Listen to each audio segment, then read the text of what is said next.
Bonjour à tous, donc bienvenue au nouveau webinaire. Petit rappel, dans la page logiciel Softy-Planning, vous avez les webinaires, le replay, plus après en catégorie. Donc par exemple, si vous vous rappelez plus, ou bien même si vous ne connaissez pas cette solution, vous pouvez voir que sur la planification, la facturation, mais évidemment, il y a même les options, alerte si vous ne connaissez pas, ou tout type d'options que Softisoft vous propose. Bien sûr, nous avons aussi dans article documentation, donc c'est ce qu'on a commencé à faire, on est à la 4e page. Vous pouvez encore aussi voir d'autres options que vous ne connaissez pas, ou bien, comme je vous ai dit, ça peut être même quelque chose que vous connaissez, mais que vous n'arrivez pas à le faire. Donc voilà, par exemple pour la semaine dernière ou il y a 2 semaines, par rapport à l'intervention, la programmation pour la planification. Par exemple, vous savez qu'il y a une nouveauté, c'est que maintenant vous pouvez créer des équipes au lieu de faire individuel un intervenant. Non, là maintenant vous pouvez créer une équipe entière. La semaine dernière, nous avons vu le courrier, les règlements. Voilà, donc après je vous laisse faire, donc regardez soit dans le logiciel Softy Planning ou dans article documentation. Très bien. Nous sommes dans la page numéro 4 et donc aujourd'hui nous allons voir la fiche de la facture, recherche d'une facture et concrètement qu'est-ce que c'est une fiche de facture, plus l'augmentation des tarifs qui est très intéressant car nous arrivons à la fin de l'année. On va commencer doucement. Donc, recherche d'une facture. Donc, comme c'est marqué sur la page, comment rechercher une facture. Comme d'habitude, code client, mot de passe. Si vous voulez aller plus vite, vous pouvez cliquer sur le dernier bouton ici pour créer un raccourci. Ça évite et ça permet d'avoir donc un raccourci et donc ça évite de mettre à chaque fois le code client et le mot de passe. Donc, comment on fait pour recherche d'une facture? Tout simplement, vous cliquez sur client, recherche d'une facture. Ça, on va dire, c'est facile. Et après, vous appuyez sur la loupe ici pour rechercher donc tous vos factures. Donc après, pour aller un peu plus loin, bien sûr, vous pouvez rechercher par numéro de facture. Si vous la connaissez par cœur, vous faites 332 tac, vous retrouvez la facture que vous cherchez. Recherchez par libellé client. Par exemple, je cherche le client super, je peux le trouver. Je peux rechercher par date. Alors par rapport à la date, ici vous avez des onglets où vous pouvez voir le mois dernier, le mois courant et toute période si vraiment vous voulez tout voir. Mais vous avez aussi ici entre le, par exemple, vous voulez voir tout le mois, toute l'année, pardon, 2025. Voilà, vous trouvez tous vos factures de l'année 2025. Vous pouvez aussi voir par règlement. Vous voulez voir les chèques. Vous pouvez voir les espèces, il y en a. Si vous pouvez par prélèvement, s'il y en a, ben voilà, il y en a un. Ou par virement. Alors, il n'y en a pas. Très bien. Donc, on va remettre par chèque. Donc là, par exemple, imaginez-vous, vous avez fait par chèque. On va reprendre où on était. Donc ça, c'est... Donc non, j'ai envie pour tout. Voilà, très bien. Donc mois dernier, non, il n'y avait rien, c'était mon courant. Parfait. Vous pouvez aussi faire par famille client. Alors si vous ne connaissez pas, vous savez ici dans client, rechercher un client. Ici, vous pouvez faire par famille client. Comment je fais? Par exemple, je prends un client et ici, vous avez vu, vous avez famille client. Donc par exemple, lui, il a rien encore. Donc, on va dire que ce 17 plates d'aparo, c'est une régie, par exemple. Et quand je vais appuyer sur la disquette, tout le temps maintenant, quand vous allez rechercher ici, j'ai mis régie, et ben voilà, il est 17 places Tabarot. Ici, c'est pareil. Si vous recherchez une régie, bon là, il n'y en a pas, mais imaginez-vous là, il y a une régie, alors vous pourrez retrouver toutes les familles qui sont par rapport à la famille régie ou APA. Mais là, je pense qu'il n'y en a aucune. Ah bah si, voilà, il y a PME. La preuve, Super S, vous avez vu, c'est PME. Parfait. Donc l'exemple est là. Là, bon, il y a un peu trop là. Donc on va remettre mon courant. Parfait. Pareil, on peut aussi voir les factures qui ont été réglées par réglées. Bah, parfait, je peux vous montrer. Donc là, dans la logique, il y en a 2. Parfait. Et si vous voulez voir ceux qui n'ont pas été réglés, il n'y en a qu'une. Parfait aussi. Comment je sais? Bah, en fait, tout simplement, ici, il y a écrit régler. Comment je fais pour régler ou pas? Alors, bon, pour vous montrer vite fait, ce que vous pouvez faire ici, soit dans la fiche ici du client, vous pouvez cocher ici régler. Et donc là, vous saurez si votre facture est réglée ou pas réglée. Après, vous pouvez aussi voir des échéances par rapport à l'échéance de facture, comme on le sait ici dans la facture ici. Bon, par défaut, c'est voilà. Mais après, vous pouvez la modifier où vous voulez. Et bien, effectivement, si vous voulez rechercher par le mois, par exemple, en cours, ou voilà, bon, après, ça dépend de l'échéance. Mais voilà, vous pouvez voir l'échéance des 3-11. Bah là, vous voyez les 3-11 parce que par défaut, lui, c'était 30-11. Donc voilà, si j'avais mis 3-11, alors je peux voir les deux qui sont Zimou Michel et Super S. Bon, et là, c'est une observation. Si vous avez mis une observation, vous pouvez retrouver, bon là, il n'y en a aucune, donc je ne pourrais pas vous montrer, mais si demain, vous avez une observation dans observation, alors vous pourrez retrouver par texte. Parfait. Et après, juste comme ça, ici, vous avez une imprimante qui permet de vous sortir une liste de factures. Ça peut être intéressant pour le comptable. Par exemple, vous avez une fiche où il y a donc tous les libellés clients avec les montants et le total de votre facture. Donc là, nous avons vu la recherche de factures. Maintenant, nous passons à la fiche de facture. C'est quoi la fiche de facture? Tout simplement, zoom sur la fiche facture. Donc, nous allons ouvrir la facture. Pour rappel, comme on fait une facture, alors bon, c'est un peu long, donc je vais vous expliquer en brief, en très résumé. Si vous regardez celle d'il y a 2 semaines, le webinaire d'il y a 2 semaines, nous voyons comment on crée une programmation. Donc, imaginez-vous, donc vous avez créé une intervention ponctuelle ou une programmation, bien sûr, pour faire bien attention d'avoir un montant, sinon ça ne va pas marcher. Donc, on va, par exemple, Super S, très bien. Donc là, par exemple, dans le cas de Super S, dans les interventions, vous avez vu ici, nous avons créé donc des interventions, d'accord? Donc encore une fois, avec un montant. Donc là, par exemple, ça ne va pas marcher parce qu'il n'y a pas de montant. Donc par exemple, d'accord, c'est un exemple. Imaginez-vous là, donc c'est 50 euros. Donc là, à partir de maintenant, si on met 50 euros, donc effectivement, l'intervention va être facturée. Donc après, la facture, elle va sortir où? Dans facture et règlement. Comme on peut le voir ici, 50 euros. J'appuie sur la loupe et là, donc, nous allons voir la facture en soi, Super S, qui a une ampoule de 50 euros avec donc l'intervention qui est donc le 3/11/2025, qui est donc l'intervention numéro 193494. Et donc là, il y avait une observation qu'il avait mis, ampoule de la chambre HS. Donc nous voyons bien que, on va dire, l'intervention qui était donc sur le planning va s'afficher après directement sur la facture. Pourquoi? Parce que comme on avait dit il y a 2 semaines, que la facture va prendre en compte donc le planning, si bien sûr il y a un montant, que ce soit une prestation récurrente, prestation ponctuelle. Donc maintenant, qu'est-ce que c'est? Zoom sur la fiche facture, donc on y est. Donc qu'est-ce qu'on voit? Bah, déjà, on voit premièrement les prestations. Donc là, par exemple, il y en a qu'une, mais on va essayer d'en trouver une autre. Voilà, parfait. Donc là, on voit par exemple pour M. Claire Rosten, 5 prestations récurrentes, on voit ici, plus une intervention ponctuelle qui est ici. Encore une fois, comment le logiciel a pu récupérer? Bah, donc on crée une intervention, que ce soit du ponctuel ou que ce soit une programmation, donc une intervention récurrente. Si vous mettez bien un montant, par exemple, dans cet exemple, 25 euros, 25 euros, 25 euros, pour la ponctuelle, on a mis 150 euros par heure. Donc, comme il a travaillé 2 heures, c'est pour ça que le montant est de 300 euros ou de 50 euros. Alors, la facture va prendre en compte tout ce qu'il trouve sur le planning. Exemple, par exemple, ici, il y a les 5 pour le récurrent et le ponctuel. Et donc, ça s'affiche ici après sur le logiciel suit le planning. Après, vous pouvez voir quoi? Vous pouvez voir donc la date. Donc, par défaut, évidemment, il va vous faire la date de facture le jour où vous facturez le jour, à part si vous avez paramétré dans le logiciel ici, dans la fiche du site, la bonne date, prochaine facture. Par exemple, si là je mets donc voilà, j'ai préféré, donc j'ai bien eu raison. Donc 30 novembre 2025, donc quand vous allez facturer, ça va facturer. Donc la date de facture va arriver pour le 30 novembre. Qu'est-ce que c'est groupe facturation? Alors, ici dans destinataire facture, ici vous pouvez envoyer par mail. Donc je vous explique. Si par exemple je mets groupe A, donc A c'est M.Chalençon. Par contre, groupe B, on va mettre par exemple contact, d'accord, @supers.com. Hop, parfait. Donc là, qu'est-ce qui va se passer? Si je vais facturer avec un groupe A, ça va envoyer sur M.Chanson. Mais si je vais facturer un groupe B, alors ça va plus envoyer à M.Chanson, mais à contact@supers.fr. Donc c'est pour gérer les factures par rapport au mail. Donc vous allez me dire comment on fait ça? Tout simplement quand vous êtes sur le site en question, sur la fiche du site. Ici, vous avez vu groupe de facturation. Si vous dites par exemple que SuperS c'est A, bah à partir de maintenant, quand vous allez facturer, toutes les factures de SuperS vont être A. Si maintenant vous allez passer au B, alors ça va être B, etc., etc. Ça permet de faire quoi? Ça permet que si demain vous avez un client qui a plusieurs sites, exemple, une banque, peu importe laquelle, elle a plusieurs membres, ou bien une régie, elle a plusieurs appartements. Il y a des gens qui facturent directement le syndic ou directement la banque principale. Mais il y en a que non, ils facturent immeuble par immeuble ou banque par banque. Alors ça permet de diviser vos sites A, B, C, D, et donc ça permet tout simplement après de facturer. Donc voilà, déjà vous avez compris comment ça marche. Donc si vous l'avez mis par défaut dans la fiche du site, donc il n'y aura plus besoin de écrire pour facture par facture. Mais si vous ne l'avez pas mis, alors il faudra la mettre ici A, B, C, D.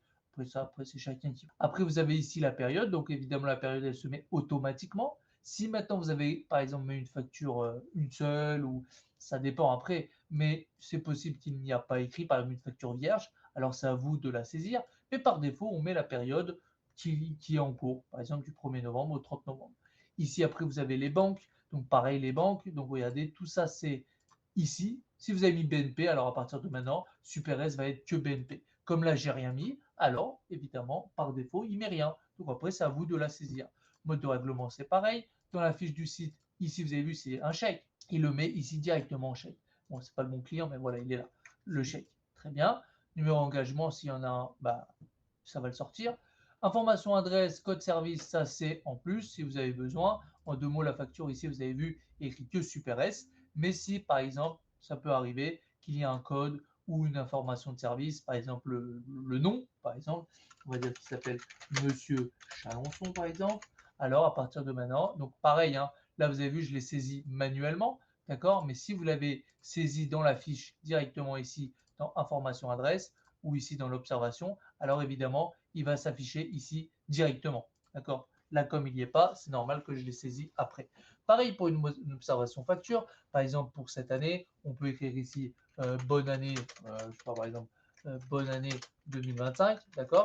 Donc à partir de maintenant, une fois que je facturerai Super S, il y aura écrit donc bonne année. Bien sûr, là comme il n'y est pas, donc je suis obligé de le saisir manuellement. Et donc là, vous avez vu, il y a écrit ici en bas bonne année 2025.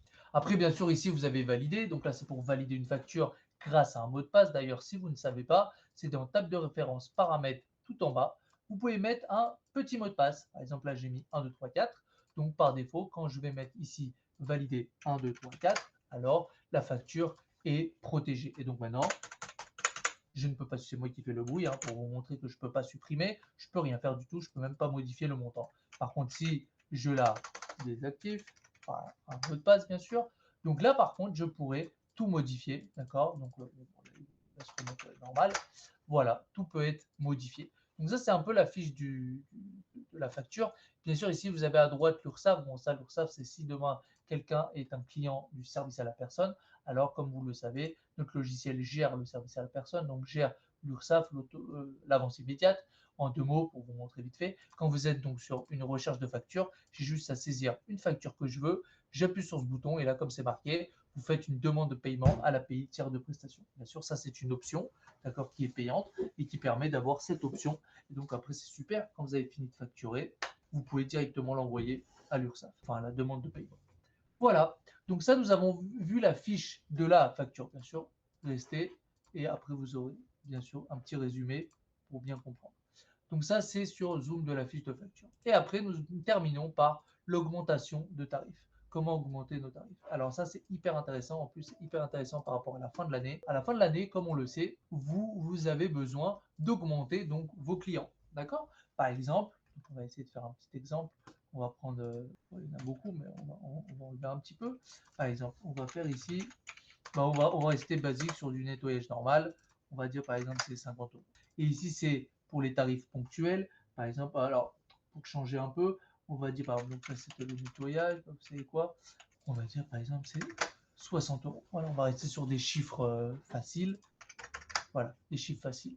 Au moins c'est facile à calculer. Funcom par exemple c'est un client. Pour du ponctuel c'est du 100 euros. Mais pour la prestation récurrente, c'est du 50 euros. Donc on y va. Comment on fait? Donc imaginez-vous, donc demain, vous savez, comme c'est bientôt la fin de l'année, pour la nouvelle année, vous voulez augmenter. Alors bien sûr, vous pouvez prendre plusieurs clients. Je vous aurais conseillé de prendre un déjà pour tester, pour bien comprendre le fonctionnement. Après, pas tout prendre. Par exemple, demain, par exemple, vous avez 1000 clients.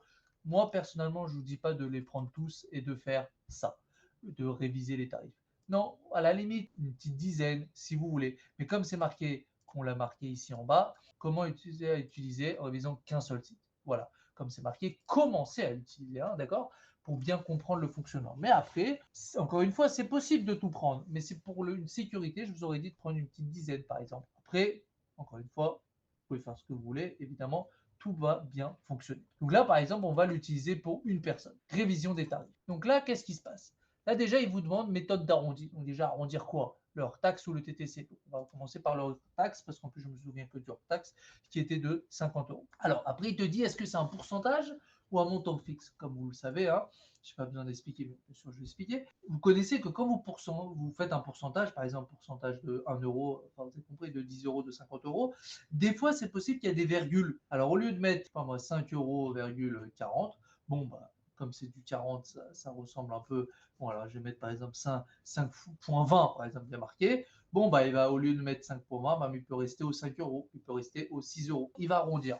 Ou bien non, il ne va pas arrondir. Donc, comme c'est marqué, bah voilà, au moins on le sait. arrondir le montant à l'entière supérieur. Voilà, donc 5,50 par exemple, 0,60, il ne va pas faire 5,60, il va faire par 6. Sinon, non, je ne veux pas arrondir, donc il n'y a pas de souci, il ne va pas arrondir. Ou bien vous pouvez faire montant fixe, donc par exemple, je vais mettre le montant 100 euros, et ben de 50, il va passer directement à 100. Ah, venez, on va le tester, ça va être plus. Non, pardon, on va rester dans le forfait. Donc dans le tarif forfaitaire, c'était 50 euros, oui. Là, on veut passer au montant fixe. Si tout va bien, de 50, je vais passer à 100. Parfait. Vous avez vu? Il y a marqué 100 euros. Donc ça a bien marché. Donc ça, c'est si on reste donc, sur du montant fixe. Donc là, il va changer directement le chiffre. Révision des tarifs. Maintenant, on va passer, pareil, hors taxe, mais cette fois-ci du pourcentage. Et je vais arrondir. Donc là, je vous laisse faire le calcul, hein, mais il n'y a pas de raison que ça ne marche pas. Par exemple, j'ai envie de faire un pourcentage de 5%, d'accord, de forfait, tarif mise à jour. Là, de 50, on passe à 53 euros. Donc voilà, le pourcentage a bien marché. Et bien sûr, là, j'ai utilisé que leur taxe. Mais évidemment, ça peut marcher pour le TTC. Vous avez juste à faire révision des tarifs, faire la même chose, mais au lieu de mettre hors taxe, vous mettez le forfait. On porte à 50, et bien là, on va passer à 50. Bon, là, 50 euros. Vous avez vu, TTC, il a bien marché. Donc, ça, c'est pour les montants forfaitaires. Maintenant, on va passer au ponctuel. Alors, attendez, j'ai oublié, le ponctuel, c'était 100 euros. Bah, c'est exactement la même chose. Je fais hors taxe, montant fixe par exemple, 100 euros, on va passer à 150 euros, validé, 150 euros. Donc, ça a bien marché. Voilà, donc vous avez compris comment ça marche. Vous avez juste à faire, donc, pour bien, bon, sinon je vais le redire dans le résumé, mais vous faites client, rechercher un site, je récupère les sites que je veux, vous pouvez même prendre plusieurs, il n'y a pas de souci. Vous faites révision des tarifs et après vous choisissez. Alors attention, si vous avez, il manque un onglet, ça ne va pas marcher. Par exemple, je vais faire ça ne va pas marcher. Pourquoi? Parce que j'ai oublié la méthode arrondie. Donc je mets bien la méthode arrondie, je mets bien si je veux un pourcentage ou un montant, je choisis bien si je veux un forfait ou un ponctuel. Donc juste pour terminer, nous allons voir aussi le dernier ici, tarif intervention déjà prévu, non encore facturé. Alors attention, il dit bien non encore facturé. D'accord?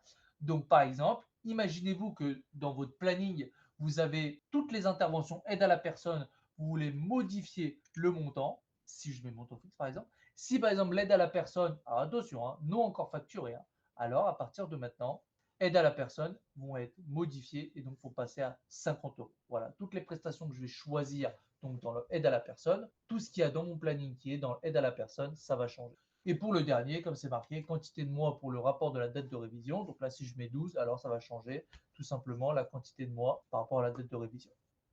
Ben, nous avons compris comment ça marche. Donc ça, c'est hyper intéressant, comme je l'ai dit, pour la fin de l'année. Encore une fois, vous faites tout simplement recherche un site, client recherche un site, révision de tarifs. Et donc là, vous pourrez modifier les tarifs que sont du ponctuel ou du récurrent. Ou bien aussi, comme vous avez pu voir, vous pouvez aussi modifier carrément votre planning. Comme j'ai expliqué, par exemple, ici dans ce planning, il y a la prestation nettoyage studio. Si vous modifiez le nettoyage studio, alors toutes les interventions du nettoyage studio, ça va modifier au montant que vous avez saisi. Maintenant, nous allons passer au résumé. Premièrement, recherche d'une facture. Alors, une fois pour faire recherche d'une facture, c'est très simple. Vous faites client, rechercher une facture, et là, donc, vous pouvez rechercher votre facture en appuyant tout simplement sur la loupe. Pour aller plus loin, je peux rechercher par numéro de facture, je peux rechercher par libellé client, je peux rechercher par date, par exemple, je veux voir toute l'année 2025, je peux voir par règlement, je veux voir que les chèques, je veux voir que les virements, il n'y en a pas. Alors, c'était quoi déjà?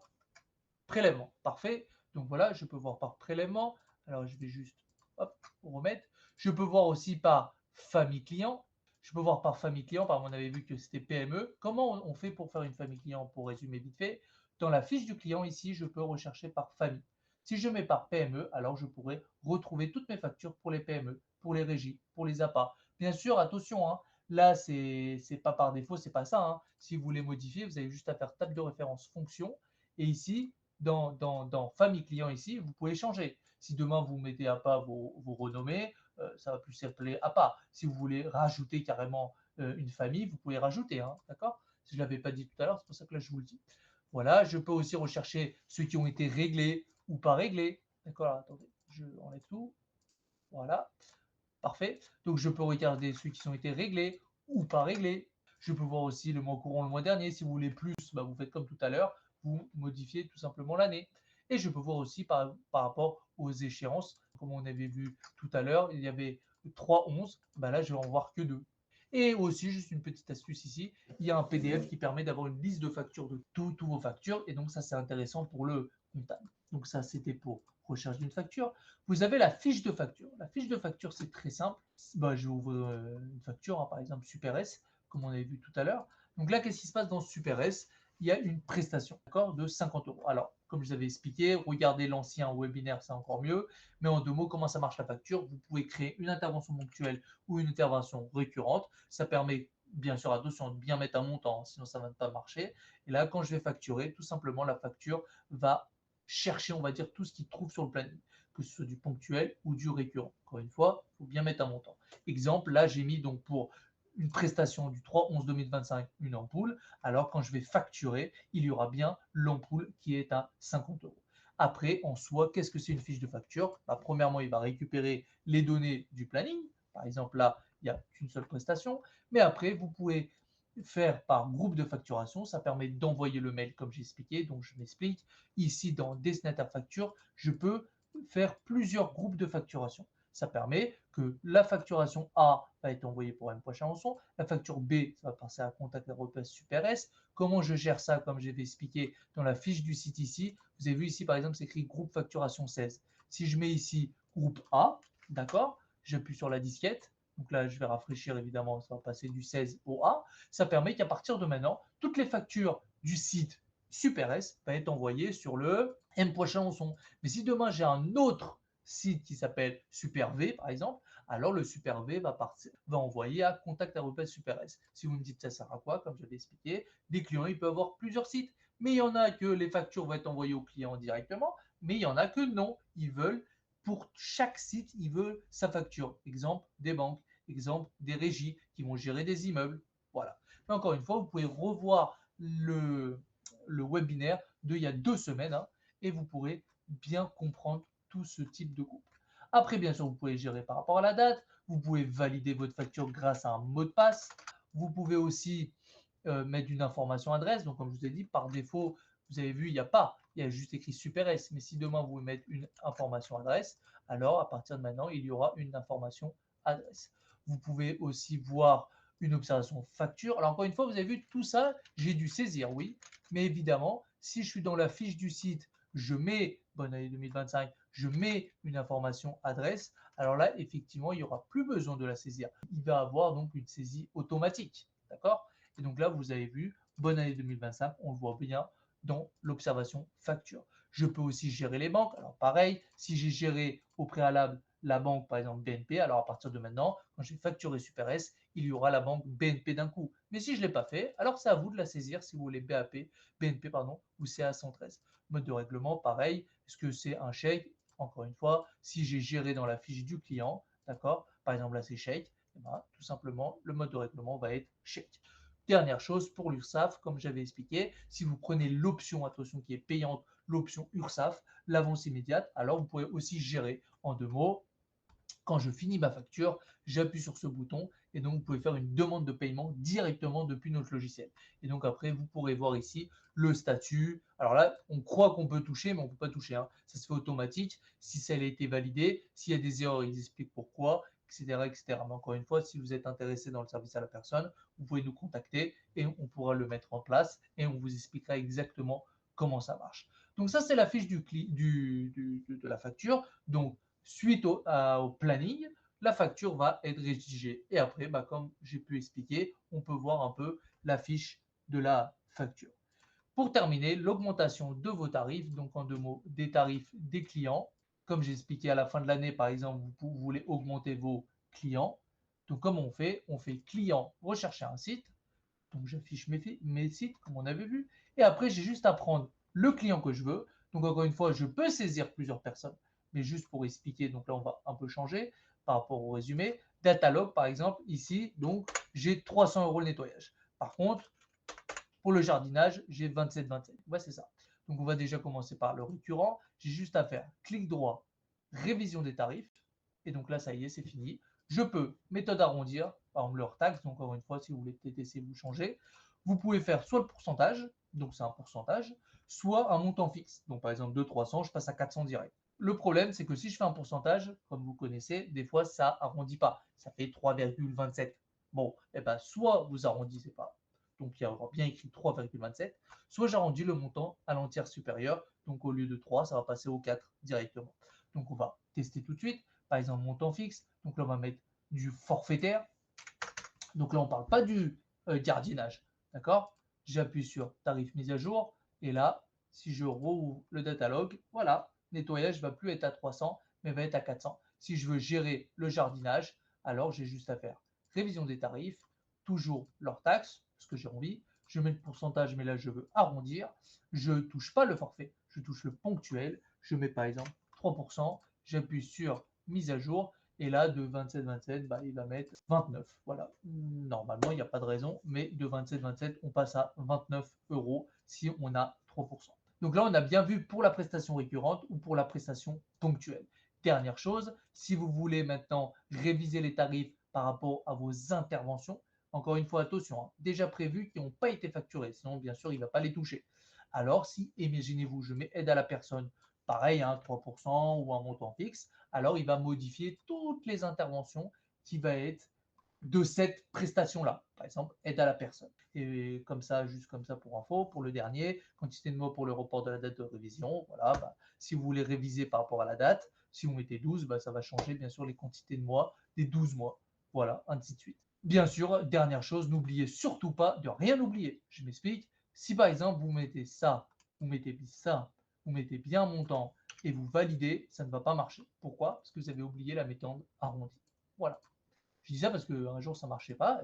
Voilà, la raison c'est que quelqu'un avait oublié de mettre la méthode arrondie. Voilà, donc j'espère que vous avez tout compris. Si bien sûr vous avez des questions, vous pouvez nous rappeler quand vous voulez. Vous pouvez nous envoyer un mail aussi quand vous voulez. Comme vous connaissez, comme d'habitude, nos numéros de téléphone et nos mails.